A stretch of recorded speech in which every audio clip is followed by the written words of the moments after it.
It was a dark and stormy night. The wind howled and the rain beat down on the deserted road. A lone car drove down the road, its headlights cutting through the darkness. The driver, a young man named John, was on his way home from a long day at work. He was tired and just wanted to get home to his warm bed. But as he drove down the deserted road, he felt a strange sense of unease. He had never taken this road before, but it was the shortest way home. He had been told that the road was deserted because it was haunted. But John didn't believe in ghosts, so he ignored the warnings. As he drove down the road, John started to see strange things. He saw shadows moving in the trees and heard voices whispering in the wind. He started to feel scared, but he kept driving. Suddenly, the car in front of John stopped. John slammed on his brakes, but it was too late. He crashed into the back of the car. John got out of his car and went to the car in front of him.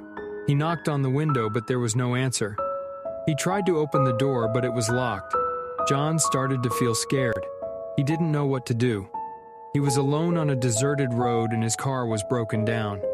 He decided to walk to the nearest house. He walked for a long time, but he couldn't find any houses. He was starting to lose hope. Suddenly, John saw a light in the distance. He started to walk towards the light. As he got closer, he saw that it was a house. John knocked on the door, but there was no answer. He tried to open the door, but it was locked. John was starting to get desperate. He needed help. He decided to break a window and climb inside. John climbed through the broken window and found himself in a dark living room. He used his phone flashlight to look around. The living room was covered in dust and cobwebs. It seemed like no one had been there in years. John walked through the living room and into the kitchen. He found a phone on the counter and picked it up.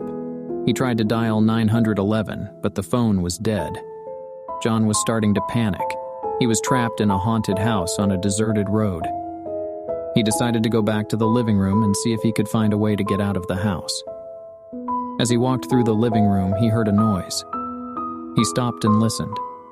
He heard the noise again. It was coming from the stairs. John slowly walked towards the stairs. He was scared, but he knew he had to find a way out of the house. John reached the top of the stairs and looked down. He saw a dark figure standing at the bottom of the stairs. The figure was tall and thin. It was wearing a white dress. It had long black hair that covered its face. John screamed and ran back into the living room. He tried to find a way to get out of the house, but all the doors and windows were locked. John was trapped. He turned around and saw the figure standing in the doorway.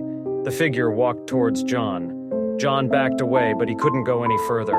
He was trapped against the wall. The figure reached out its hand and touched John's face. John felt a cold chill run down his spine. John screamed and closed his eyes. When he opened his eyes again, the figure was gone. John was standing in the middle of the living room. He didn't know what had happened. He looked around and saw that the house was gone. He was standing on the deserted road. John looked at his car and saw that it was fixed. He got into his car and drove away. John never took that road again. He didn't know what he had seen in the house, but he knew that it was something evil, and he knew that it was something that he would never forget.